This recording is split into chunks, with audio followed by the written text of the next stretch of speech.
आप यूसीसी ला रहे हैं ना, आप कह रहे हैं ना कि समान नागरिक संहिता बनेगी।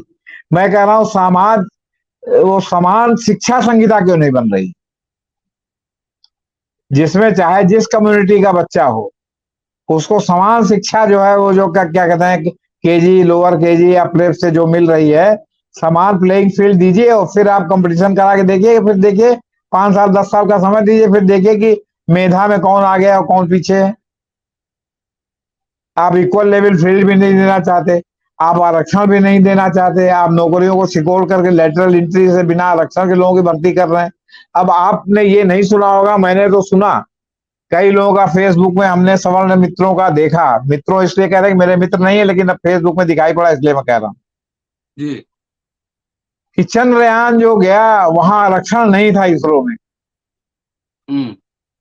आरक्षण होता तो चंद्रयान पता नहीं जा पाता कि नहीं जा पाता। जबकि अभी में इसरो में जितने वैज्ञानिक हैं, अब कभी आ रहा है उसमें मुस्लिम भी थे, कभी आ रहा कोई ये भी थे, कभी वो वाला था, लेकिन अब इस तरह का नैरेटिव गढ़ा जा रहा है कि चंद्रयान सब सवर्णों ने जो है चंद्रयान ने भेजा। तो मैं तो कह रहा हूँ कि इस पर भी एकदम फिगर आना चाहिए कि चंद्रयान में जितने लोग भी कल्प ऊर्जा से लेके और उसको भेजने में शामिल थे, उनका भी जो है जातिगत वो आना चाहिए कि कौन कितने परसेंटेज था। तो एक और आप दावा करते हैं कि 85 और 15 का, तो जो 85 हैं वो इस घटना से उद्वेलित क्यों नहीं हो रहे हैं? बात तो यही है। क्यों नहीं वो सड़क पर उतर रहे हैं कि जो है हम ये बर्दाश्त नहीं करेंगे? कोई ये नहीं कह रहा कि आप अपने हाथ में हिंसा, आपने हाथ में लीजिए, हिंसा करिए। आप शांतिपूर्ण जो है क्या कहते हैं कहीं बैठ करके धरना दें, क्या होगा? पुलिस लाठीचार्ज करेगी, आपका जो है सर फूटेगा, हाथ टूटेगा, यही होगा ना। लेकिन हाँ, धरना तो दें, कम से कम उसका विरोध तो व्यक्त करें। जब अगर आप मुंह शांति के साथ चुपचाप उसको सुन करके उसके विरोध में कुछ नहीं बोलेंगे तो अगलों का मन बढ़ता जाएगा कि नहीं बढ़ता जाएगा? आखिर एकदम 85 लोग कैसे इतने शक्तिशाली हो गए कि जो है वो 15% लोग इतने कैसे शक्तिशाली हो गए? 15% में 5% इस तरह के लोग हैं, बाकी 10, हम 15% को नहीं मानते, हम भी तो उसी में क्या है। लेकिन हम तो इसको नहीं मानते कि इस तरह की कोई बर्बरता होनी चाहिए। और अगर मेरे घर का भी कोई लड़का हो तो मैं खुद उसको ले जाके पुलिस को सौंप दूं। एक और आप चांद पर पहुंच गए, डंका पीट रहे हैं कि जो चंद्रयान गया और अमेरिका और रूस वहां नहीं जा पहुंचा। और रूस ने भी आपके इस समकक्ष एक तो छोड़ा था, लूना, वो जाके आपके पहले जाके जल गया, वो आपका वहां लैंड कर गया और आपका प्रज्ञान वहां घूम रहा है, आप उसकी फोटो डाल रहे हैं, आप ये कर रहे हैं। और दूसरे और आपका जो है क्या कहते हैं फंडामेंटलिज्म इस कदर है कि मतलब दलित की लड़की है तो वो बलात्कार की पात्र है। अगर वो कोई अनुसूचित जनजाति की या अनुसूचित जाति का कोई बच्चा जो है इंजीनियरिंग कॉलेज और मेडिकल कॉलेज पहुंच गया तो उसको जाति के आधार पर आप उसकी रैगिंग कर रहे हैं। तो मध्य प्रदेश का कांड था, लड़की जो है वो एनेस्थीसिया कोर्स में प्रथम वर्ष की छात्रा थी, वो अनुसूचित जनजाति समुदाय से थी, उनके सहपाठी उन्हें लगातार परेशान जो है उनके सहपाठी द्वारा उन्हें लगातार परेशान किया जा रहा था। मध्य प्रदेश में तो एक दलित लड़की के साथ बलात्कार हुआ और उसके बाद मुकदमा वापस लेने का दबाव बना रहे थे। जब वो लोग नहीं माने तो पीट पीट करके जो है उसके भाई की हत्या कर दी गई और उसकी मां को निर्वस्त्र करके घुमाया गया।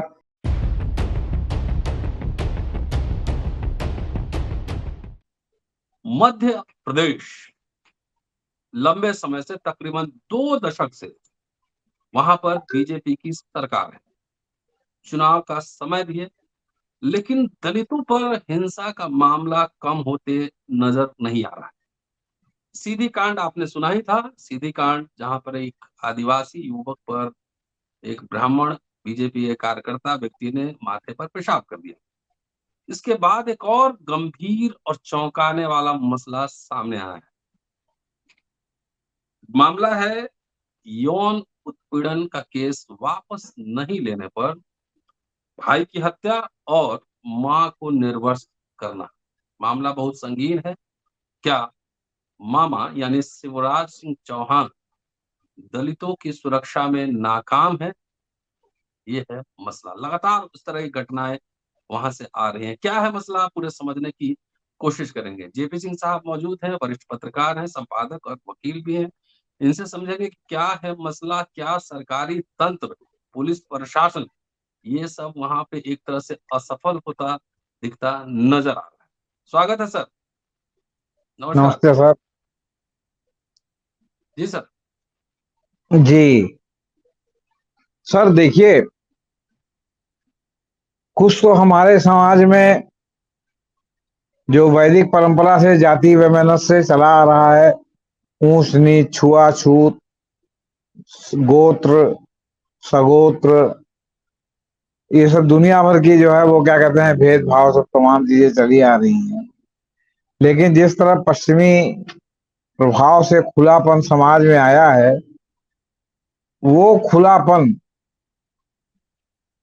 जातिवाद, धर्म, इसके आते के आगे आते आते वो अपना दम तोड़ देता है और सब खुलावाद फिर वो हो जाता है। और बड़े बड़े प्रगतिशील लोग जो है इस मामले में बहुत ही प्रतिगामी कदम उठाते हैं। आनर किलिंग होने लगती है, छात्रावास में जातिगत आधार पर रैगिंग होने लगती है, गोलबंदी होने लगती है कि मतलब क्या कहते हैं, अगर कोई दूसरे संप्रदाय का है तो उसको लोग जो है उससे कटने लगते हैं, अपने संप्रदाय के लोगों के साथ रहते हैं। फिर ऊंचे जात नीचे जात का जो सो विभाजन है वो दिखाई पड़ने लगता है।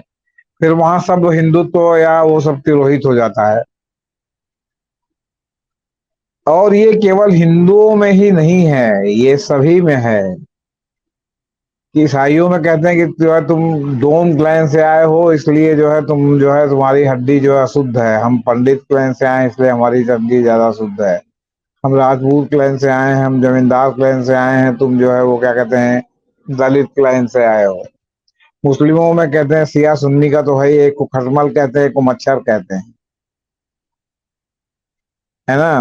वो सिया को जो है सुन्नी खटमल कहते हैं, तो वो जो है उनको मच्छर कहते हैं। मतलब उसमें भी फिर ये है कि कहते कहावत भी कही जाती है, तुर्को हो तो जुल्हा, माने जुल्हा भी उसमें सबसे नीची कौम मानी जाती है मुसलमानों में भी, जबकि इस्लाम में कोई नीची ऊंची कौम नहीं है। लेकिन कहने का मतलब कि इतना सब भेदभाव है। और रही सही कसर हमारे 9 साल के सरकार में, या सच पूछिए तो 9 साल से भी पहले जो 2002 का जो गुजरात दंगा हुआ, वहां बड़े पैमाने पर कत्लेआम हुआ, उसने पूरा कर दिया। और इसकी पृष्ठभूमि कहीं ना कहीं सिख दंगे से भी जुड़ी हुई है, क्योंकि सिखों का दंगा भी इसी तरह हुआ था। और पूरे देश में सिख चाहे खालिस्तानी हो या ना हो, उनको खालिस्तानी मान करके लोगों ने इंदिरा गांधी की हत्या के बाद उनका जो है क्या कहते हैं हिंसा किया था, उनका घर लूटा था, उनकी दुकानें लूटी थी। बहुत से सिख जो है साथ छोड़ के वापस पंजाब चले गए। जो पंजाब के नहीं भी रहने वाले थे, विभाजन में आए थे, वो भी जाके पंजाब चले गए, कम से कम मेजॉरिटी के साथ रहेंगे। आपको उस दिन भी अभी हम लोगों की जब बात हो रही थी तो हमने बताया कि वो जो मुस्लिम लड़के को पिटाई हुई है मुजफ्फरनगर में, वो भी बहुसंख्य और अल्पसंख्य में वो भी कहीं ना कहीं है कि तुम जो है स्कूल छोड़ के भाग जाओ, जाओ सारे अपने मदरसे में पढ़ो, कि यहाँ पढ़ने की क्या जरूरत है। तो ये सब भावनाएं ये सब चल रही हैं। इसी के क्रम में आपका जो है वो चाहे वहां की घटना हुई हो, मध्य प्रदेश की घटना हुई हो, या एक तेलंगाना में भी एक मेडिकल छात्र की जो है वो रैगिंग जो है वो क्या कहते हैं, वो तो अनुसूचित जनजाति की लड़की थी, उसकी रैगिंग के कारण उसने आत्महत्या कर दी। तेलंगाना हाई कोर्ट ने शैक्षणिक संस्थानों में लागू रैगिंग विरोधी उपायों पर रिपोर्ट मांगी है। और तेलंगाना हाई कोर्ट ने राज्य को सुप्रीम कोर्ट द्वारा जारी दिशा निर्देशों को राज्य भर में स्कूल कॉलेज परिसरों में रैगिंग को रोकने के लिए किए गए उपायों के बारे में एक हलफनामा दायर करने का आदेश है दिया है। यह याचिका काकतीय मेडिकल कॉलेज केएमसी के प्रथम वर्ष की छात्र की जाति आधारित रैगिंग और मौत की घटना के बाद अदालत के समक्ष सुनवाई में आई। अब आप बताइए, मेडिकल कॉलेज में पहुंच गए, लेकिन घृणा का स्तर ये। और जी इससे भी जघन्य तो मध्य प्रदेश का कांड था। लड़की जो है वो एनेस्थीसिया कोर्स में प्रथम वर्ष की छात्रा थी। वो अनुसूचित जनजाति समुदाय से थी। उनके सहपाठी उन्हें लगातार परेशान जो है उनके सहपाठी द्वारा उन्हें लगातार परेशान किया जा रहा था।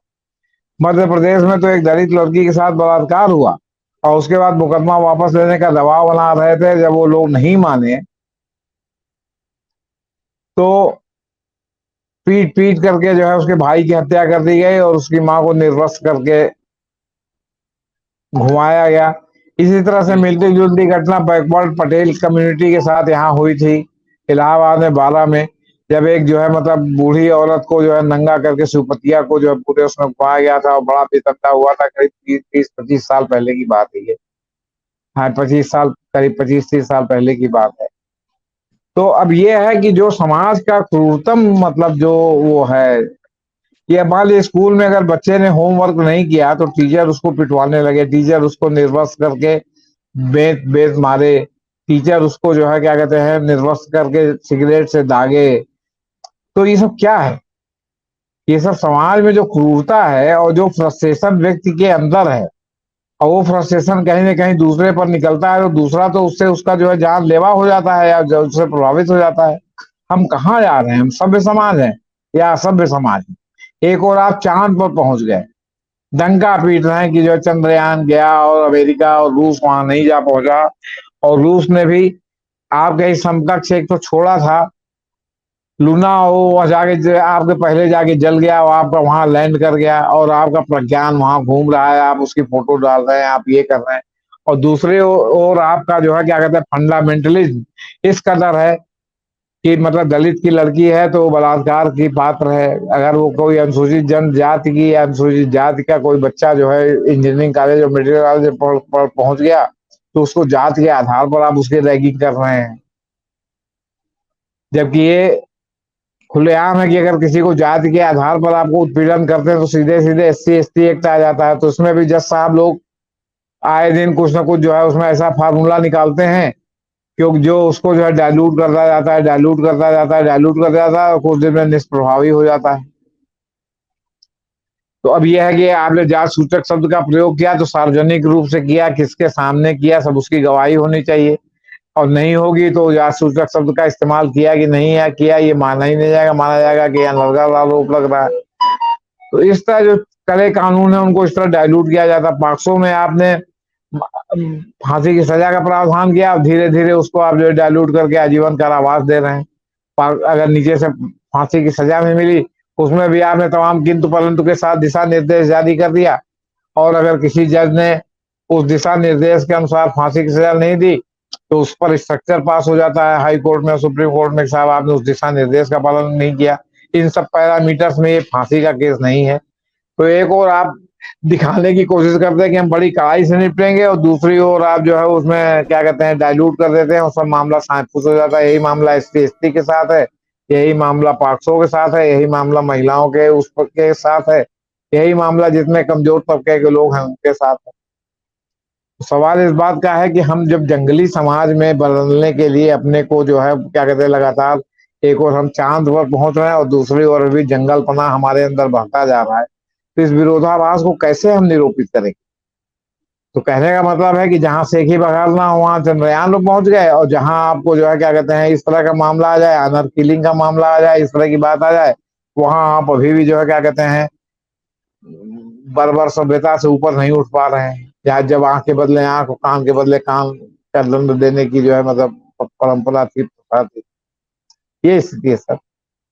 सर मध्य प्रदेश के बहाने हम पूरे देश में जो दलितों के प्रति जो बढ़ती हुई हिंसा या असहिष्णुता है उसको समझने की कोशिश करें। तेलंगाना हो, राजस्थान हो, मध्य प्रदेश हो, उत्तर प्रदेश हो, कई जगहों से आए दिन ये घटनाएं घटती रहती है। अभी छात्रों का मसला आपने उठाया, मैं शिक्षकों का एग्जाम्पल आपको दे रहा हूँ। जी, कुछ कहना चाह रहे हैं? देखिए मैं ये कहना चाह रहा, मध्य प्रदेश की घटना हुई या तेलंगाना में वो घटना हुई, हाई कोर्ट पहुंचा, हाई कोर्ट ने जो संज्ञान लिया कहा, या मध्य प्रदेश की घटना हुई, अखबारों में लानत मलामत हो रही है, हम और आप भी बैठ करके इस मंच से लानत मलामत कर रहे हैं। लेकिन जब एक और आप दावा करते हैं कि 85 और 15 का, तो जो 85 हैं वो इस घटना से उद्वेलित क्यों नहीं हो रहे हैं? बात तो यही है। क्यों नहीं वो सड़क पर उतर रहे हैं कि जो है हम ये बर्दाश्त नहीं करेंगे? कोई ये नहीं कह रहा कि आप अपने हाथ में हिंसा, आपने हाथ में लीजिए, हिंसा करिए, आप शांतिपूर्ण जो है क्या कहते हैं कहीं बैठ करके धरना दें, क्या होगा? पुलिस लाठीचार्ज करेगी, आपका जो है सर फूटेगा, हाथ टूटेगा, यही होगा ना। लेकिन हाँ धरना तो दें, कम से कम उसका विरोध तो व्यक्त करें। जब अगर आप मुंह शांति के साथ चुपचाप उसको सुन करके उसके विरोध में कुछ नहीं बोलेंगे तो अगलों का मन बढ़ता जाएगा कि नहीं बढ़ता जाएगा? आखिर एकदम 85 लोग कैसे इतने शक्तिशाली होगा कि जो है वो 15% लोग इतने कैसे शक्तिशाली होगा? 15% में 5% इस तरह के लोग हैं, बाकी 10 हम 15% को नहीं मानते, हम भी तो उसी में क्या है। लेकिन हम तो इसको नहीं मानते कि इस तरह की कोई बर्बरता होनी चाहिए। और अगर मेरे घर का भी कोई लड़का हो तो मैं खुद उसको ले जाके पुलिस को सौंप दूं। हाँ, दिमाग सब उसका वो हो जाए। तो सवाल इस बात का है कि लेकिन आप शांतिपूर्ण विरोध भी तो नहीं कर रहे हैं। अब आप कहते हैं कि हम 85% हैं। नेता बनना सबको जो एकदम हड़बड़ी पकड़े हुए है, पता नहीं क्या हाँ क्या हाँ बनने का। हाँ हाँ, ये यही मैं कहना चाहता था। अब आप कहिए। जी, अभी अभी अब चूंकि विश्वविद्यालय में शिक्षकों की नियुक्तियां भी हुई हैं, तो शिक्षकों पे उत्पीड़न के कई मामले सामने आए हैं। एक मामला चंद्रशेखर का जम्मू का था, जहां सुसाइड करना पड़ा।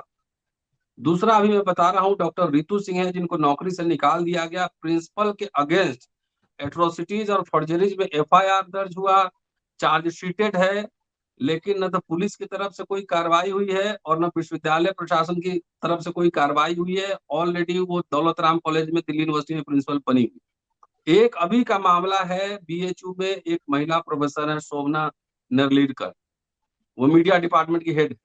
उनके साथ मारपीट की गई, कपड़ा फाड़ दिया गया। 3 महीने मशक्कत करने के बाद कल परसों एफआईआर दर्ज हुआ है। एक मैं तो अपने हिसाब से इधर लड़ ही रहा। तो ये जो टेंडेंसी जो बढ़ी है डिस्क्रिमिनेशन, वायलेंस, ह्यूमिलिएशन का, ये क्या आपने जैसे सिख दंगे की बात की, जब से भारत की राजनीति में राइट विंग फोर्सेस, मैं कह रहा हूँ फिलहाल, राइट विंग फोर्सेस का जब से एंट्री हुआ है, तब से, जब आप छात्र रहे होंगे, मुझे लगता है कुछ समय लोग थोड़ा सिंपैथी का भाव भी रखते होंगे विश्वविद्यालयों में, कई शिक्षक, कई छात्र भी। लेकिन ये बढ़ता ही जा रहा है, और खास तौर से पिछले 10 साल में बीजेपी के शासनकाल में, और जिन सूबों में शासन है उनका, उसमें तो ये हदी रफ्तार पकड़ते जा रहा है। कोई अधिकारी पे देख कार्रवाई नहीं हो रही है, पुलिस भी बचा रहा है, सरकार भी बचा रही है, विश्वविद्यालय प्रशासन भी बचा रहा है। जी। देखिए सर, जब हम लोग पढ़ते थे, जी। हम लोग भी जब कार्य क्षेत्र में भी उतरे, तो इस पैमाने पर नहीं था जिस पैमाने पर आज दिखाई पड़ रहा है। जी। और उसके पीछे देखिए, दिन है तो रात है, रात है तो दिन है, हेड है तो टेल है, टेल है तो हेड है। अगर आप दिन को खत्म कर दिए तो रात ही रात रहेगी, तो फिर दिन रात का कंसेप्ट खत्म हो जाएगा। इसी तरह राइट है तो लेफ्ट है, लेफ्ट है तो राइट है, विचारधारा का मामला। लेकिन मैं ये नहीं कह रहा हूं कि जो है राइट विचारधारा केवल सत्ता के आने से राइट विचारधारा बदल गई या राइट विचारधारा पैदा हो गई। ये शुरू से लेफ्ट और राइट विचारधारा थी। कुछ संकोच था, कुछ जन समर्थन नहीं था, कुछ मेजॉरिटेरियन मामला नहीं था। लेकिन इस समय सरकार के आने के बाद जो सरकार प्रायोजित हो गया या सरकार समर्थित हो गया या सरकार के इशारे पर हो गया, या सरकार में जो आपके हमारे तबके के लोग, जो मतलब हमारे मतलब दलित तबके के, ओबीसी तबके के लोग, या जो कुछ सोकाल मुस्लिम भी लोग या ईसाई भी लोग जो सरकार में अब शामिल हो गए हैं, वो भी राइट विंग के साथ खड़े नजर आ रहे हैं। वो भी इसका खुल के विरोध नहीं कर रहे हैं। आखिर एक बार अगर मध्य प्रदेश वाले मामले में हमारी राष्ट्रपति मुर्मू साहब जो है न विरोध करती, दलित और आदिवासी का मामला था, तो कम से कम ये अनुसूचित जनजाति वाले जो आदिवासी लड़की का तेलंगाना में हुआ, उसके लिए तो कम से कम कुछ कहती। उसके लिए तो राष्ट्रपति पद से त्याग पत्र दे दी रबल स्टैंप बने रहने से। वो क्या हासिल कर रहे हैं रबल स्टैंप बने रहने से, आपको बता। तो सवाल इस बात का है कि जो उनके साथ हो गए वो सत्ता की मलाई खा रहे हैं। वो ड्राइंग रूम में बैठ के हो सकता है उसका विरोध कर रहे हो, या उसके लिए वो बहाने कर रहे हो कि हम क्या जो है अपने लोगों के बीच में जाएंगे तो किसके लिए क्या बहाने करेंगे। लेकिन मैं ये नहीं मानता कि इनके आने से राइट पैदा हो गया। राइट पहले भी था, लेफ्ट अभी भी है। देखिए, हमने बहुत पहले आपके मंच से कहा था कि हमारे गांव का जो बक्सर में हमारा गांव है, बक्सर जिले में, वहां मैं एक बार अपने गांव में गया तो देखा कि हमारा भतीजा जो है वो आपका साइकिल से किताब उताब रख करके और चला पढ़ने। हमने कहा कहाँ जा रहे हो भाई? तो कहा 5 किलोमीटर बलिहार एक जगह है, वहां जा रहे हैं पढ़ने। हमने कहा क्यों? ही तो गांव में जो सामने, जो घर के ठीक सामने 3 बीघा 5-10 बीघा दूर जो है वो सामने खेत जो दिखाई पड़ रहा है, स्कूल, वहां क्यों नहीं पढ़ते? कहीं न रे वहां गांव के अब गाली दे करके एक दुसाध माने पासवान टीचर आ गया है बायोलॉजी का, और उसने हमको टास्क न करने के कारण तो उसमें खड़ा कर दिया था मेज पर। और उसके बाद 5 गाली और दिया कि उसकी हैसियत है हमको मेज पर खड़ा करने की। हम लोगों के सामने वो लोग चारपाई नहीं बिछाते, वो हमको मेज पे खड़ा कर दिया। हमने कहा वो टीचर के रूप में खड़ा किया भाई उसने, वो पासवान या दुसाध के रूप में नहीं खड़ा किया, और तुमको छात्र के रूप में खड़ा किया, तुमको बाबू साहब के रूप में नहीं खड़ा किया। कहा नहीं वो बहुत जातिवादी है और जानबूझ करके हमको भेज। हमने कहा तो किए थे तुम क्लास का? तो नहीं किए थे। हम कहते नहीं किए थे तो क्यों क्यों नहीं टीचर खड़ा करेगा? और नहीं नहीं खड़ा करेगा तुम फिर दोबारा कहाँ करोगे? अब 5 किलोमीटर दूर जा रहे पढ़ने। हमने कहा तुम्हारा रिजल्ट अभी से कहो हम घोषित कर रहे, लिख के दे जाएंगे, हम जब चले जाएंगे तो पढ़ लें। क्या? हमने कहा तुम जाके दिल्ली में तुम्हारी जवानी किसी फैक्ट्री में 150, 300, 500 रुपए में तुम्हारी जवानी बहेगी, क्या कहते हैं, नाली में। तुम पढ़ नहीं सकते। और यही हुआ आपसे बता। वो दिल्ली में कोई जूते की फैक्ट्री या चप्पल की फैक्ट्री में काम कर रहा है। अब मिलता है तो हम पूछते हैं कहा जूतवा के फैक्ट्रिया में जो बाकी ना तो जाति परिवर्तन भइल कि ना तो आप। अरे भैया हमने कहा जब जब नहीं पढ़ोगे और बायो लिए हो और टास्क नहीं पूरा किया और टीचर ने तुमको खड़ा किया तो तुमको उसमें जार ही नजर आने लगी, क्या पढ़ोगे तुम? और अब नहीं नजर आ रही। जो जूते चप्पल की फैक्ट्री में काम कर रहे हो, कहीं और काम नहीं मिला तो चप्पल की फैक्ट्री में काम कर रहे हैं। तो बात ये है ना कि ये मानसिकता तो शुरू से है ये, और पुष्पविद पल्लवित इस सरकार में हुई है जो कि दक्षिणपंथी सरकार है, जो जानती है कि समाज में हम जितना घृणा बोएंगे उतना हमारा वोट बैंक मजबूत होगा। और आप देख रहे हैं कि कहीं हिंदू मुसलमान हो रहा है, कहीं दलित उत्पीड़न हो रहा है, कहीं आनर किलिंग हो रही है, कहीं जो है अनुसूचित जनजाति की क्या कहते हैं स्टूडेंट को जो है आत्महत्या करने को विवश होना पड़ रहा है। देख तो रहे हैं आप।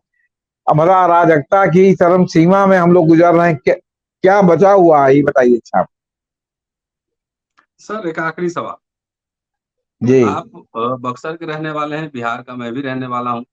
एक समय देखिए, अगर स्टेट और प्रशासन अपना काम नहीं करेगा तो उत्पीड़ित कब तक सहेगा? ये भी बहुत सारे एग्जाम्पल्स हैं। आपने बात की सिख का जो मैसेकर हुआ था उसकी बात की, उन लोगों ने विरोध किया ना, फिर सेपरेटिस्ट मूवमेंट भी खड़ा हुआ। बक्सर और सेंट्रल बिहार में आपने देखा होगा, याद होगा, जहानाबाद और औरंगाबाद तमाम ऐसे एरिया में नक्सल आंदोलन शुरू हुआ, बहुत ही वायलेंस हुआ वहां पर।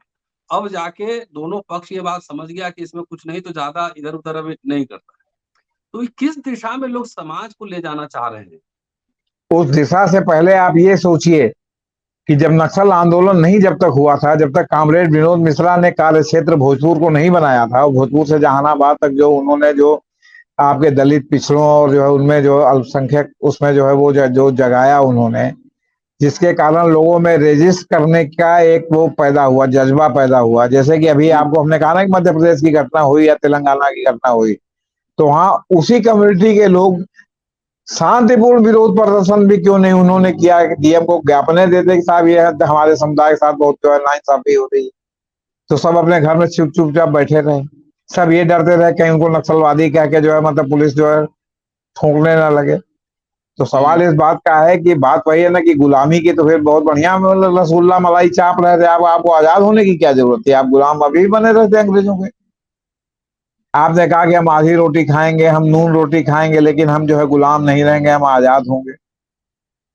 दूसरी बात यह है कि आप ये समझिए कि वो जो अब लोग समझने से ज्यादा मैं इस बात को ये कह रहा हूं कि अब लोग जो बराबरी पर समझे या बराबरी पर लोग बात करने लगे, या जो बीच में जो जो आपका क्या कहते हैं लालू यादव का प्रादुर्भाव हुआ, और उस समय बिहार में सचमुच में समाजवाद ये आ गया कि जहां जिसका ज्यादा वोट वहां उसका बूथ, वहां दूसरी पार्टी जो है चाहे सवर्ण हो, चाहे जो हो, चाहे ओबीसी हो, चाहे दलित हो, वहां वोट डालने जाती ही नहीं थी। मान लेती थी कि हाँ इनका वो है तो उनका, उस हिसाब से समाजवाद पैदा हो गया। ये नहीं था कि पहले बाबू साहब हैं और पंडित जी हैं भूमियार है तो जाके वो क्या कहते हैं बूथ कब्जा कर ले। फिर हो गया कि जिसका जहां ज्यादा संख्या उसका वो बूथ, मतलब वहां पर दूसरे लोग फिर नहीं जाते थे वोट देते। तो समाजवादी हुआ ना कि आपका ज्यादा है जहां आपका हो गया, हमारा ज्यादा है जहां हमारा हो गया, ना आप हमारे में आ रहे ना हम आपके नहीं हो रहा है। ये जगाया किसने? आज अगर हम खुल करके वो बात कहें तो हो सकता है कि भीमा कोरेगांव की तरह हम लोगों को भी अंदर कर दिया जाए, अच्छा इसके दिमाग में ये चल रहा है। लेकिन सवाल इस बात का है कि जो डाउन ट्रॉडन है, अगर वो अपने हक के लिए अपनी आवाज को बुलंद नहीं करेगा शांतिपूर्ण तरीके से, तो उसको उसका हक मिलेगा कैसे? फिर आरक्षण से सवर्णों के बच्चों में एक ये भावना जागृत हो गई है कि आरक्षण के कारण हमारा हक मारा जा रहा है। वो क्वालिफाई करके नहीं दिखा पा रहे हैं, उनको सिर्फ ये लग रहा है कि आरक्षण नहीं होता तो हम पा जाते। अरे नौकरी नहीं है, नौकरी सिकुड़ रही है, सीटें कम हो रही, आबादी के अनुसार जो है पर कैपिटा जो है क्या कहते हैं, न विश्वविद्यालय में सीटें हैं, न सरकारी इंजीनियरिंग कॉलेजों में सीटें हैं, और private engineering college, private medical college, private management college वो है। अब आप ये सोचिए, डिग्री तो एमबीए की है, फिर आईआईएम से लड़के निकले हुए लड़के को 1 करोड़ का जो है और 2 करोड़ का जो है क्या कहते हैं जॉब मिल रहा है। और आपका क्या कहते हैं मिथिला विश्वविद्यालय से जो लड़का एमबीए करके निकल रहा है, उत्तर प्रदेश में रज्जू भैया विश्वविद्यालय से जो लड़का एमबीए करके निकल रहा है, वो 5,000 रुपए की नौकरी के लिए इधर उधर मारा मारा फिरना। डिग्री है तो दोनों एक ही है, लेकिन फर्क आईआईएम और इसका है, आपसे बता रहे हैं। एक मुफस्सिल जिले के विश्वविद्यालय का है। तो सवाल इस बात का है कि जब आप में विरोध करने का की क्षमता, मैं तो कह रहा हूं कि आप इक्वल लेवल प्लेइंग फील्ड, आप यूसीसी ला रहे हैं ना, आप कह रहे हैं ना कि समान नागरिक संहिता बनेगी। मैं कह रहा हूं समाज, वो समान शिक्षा संहिता क्यों नहीं बन रही, जिसमें चाहे जिस कम्युनिटी का बच्चा हो उसको समान शिक्षा जो है वो जो क्या कहते हैं केजी, लोअर केजी या प्रेप से जो मिल रही है, समान प्लेइंग फील्ड दीजिए और फिर आप कंपटीशन करा के देखिए। फिर देखिए 5 साल 10 साल का समय दीजिए, फिर देखिए कि मेधा में कौन आगे है और कौन पीछे है। आप इक्वल लेवल फील्ड भी नहीं देना चाहते, आप आरक्षण भी नहीं देना चाहते, आप नौकरियों को सिकोड़ करके लेटरल एंट्री से बिना आरक्षण के लोगों की भर्ती कर रहे हैं। अब आपने ये नहीं सुना होगा, मैंने तो सुना कई लोगों का फेसबुक में, हमने सवर्ण मित्रों का देखा, मित्रों इसलिए कह रहे हैं कि मेरे मित्र नहीं है लेकिन अब फेसबुक में दिखाई पड़ा इसलिए मैं कह रहा हूं जी कि चंद्रयान जो गया वहां आरक्षण नहीं था इसरो में। आरक्षण होता तो चंद्रयान पता नहीं जा पाता कि नहीं जा पाता। जबकि अभी में इसरो में जितने वैज्ञानिक हैं, अब कभी आ रहा है उसमें मुस्लिम भी थे, कभी आ रहा कोई ये भी थे, कभी वो वाला था, लेकिन अब इस तरह का नैरेटिव गढ़ा जा रहा है कि चंद्रयान सब सवर्णों ने जो है चंद्रयान ने भेजा। तो मैं तो कह रहा हूँ कि इस पर भी एकदम फिगर आना चाहिए कि चंद्रयान में जितने लोग भी कल्प ऊर्जा से लेके और उसको भेजने में शामिल थे, उनका भी जो है जातिगत वो आना चाहिए कि कौन कितने परसेंटेज था। जी अब साउथ के आदमी में तो पता नहीं चलता ना, ज्यादातर तो वहाँ साउथ ही के हैं। ये आना ज्यादातर चाहिए कि साउथ के कितने थे और नॉर्थ के कितने थे, और जी साउथ के थे तो ज्यादा क्यों थे, नॉर्थ के कम क्यों थे, ये सब भी आना चाहिए। और ये भी आना चाहिए कि उसमें कोई गुजराती गुज्जू भाई था कि नहीं था। ये जरूरी है। हाँ, तो ये सब स्थिति सर इस तरह के जो है आपका क्या कहते हैं माइन्यूट लेवल पर इस तरह जो है जातिवाद, इस तरह धर्मवाद, इस तरह जो है आपका क्या कहते हैं ऊंच नीच, इस तरह आपका क्या कहते हैं श्रेष्ठता श्रेष्ठता का सब जो है वो नैरेटिव फैलाया जा रहा है। उसमें इस तरह की घटना होना उसके स्वाभाविक परिणति है, इसमें कोई मतलब अजूबा नहीं। चलिए, आरक्षण का विरोध जागृत नहीं हो, जागृत करवाया जा रहा है। यद्यपि 10% सुदामा कोटा मिल चुका है, कोई भी जाति और समुदाय आरक्षण के बाहर नहीं है। पहला जातिगत आरक्षण है ईडब्ल्यूएस कोटा। बहरहाल दलितों में के खिलाफ जो हिंसाएं बढ़ रही हैं, और सबसे महत्वपूर्ण बात है कि दलित नेताओं में प्रतिरोध की क्षमता खत्म हो गई है। वो सिर्फ सीट एडजस्टमेंट और मंत्री एमएलए एमपी बनने के फिराक में है। कोई प्रतिरोध नहीं, कोई आवाज उठाने वाला संसद विधानसभाओं में नहीं। ये मामला धीरे धीरे जो है ना प्रतिरोध खत्म होते जा रहा है। चंद्रमा पे जा रहा है भारत, वहां पे फोटो भेज रहा है, लेकिन भारत के देश में लोगों के साथ क्या हो रहा है, किस तरह से व्यवहार हो रहा है, वो बड़ा ही दिलचस्प है। और तब भी जो है लोग कह रहे हैं कि हम विश्व गुरु बनने वाले हैं। जेपी सिंह साहब के पूरा वीडियो सुनिए, शेयर और सब्सक्राइब करते रहिए। जल्दी मिलता हूँ आपसे अगले एपिसोड में। शुक्रिया सर, थैंक यू।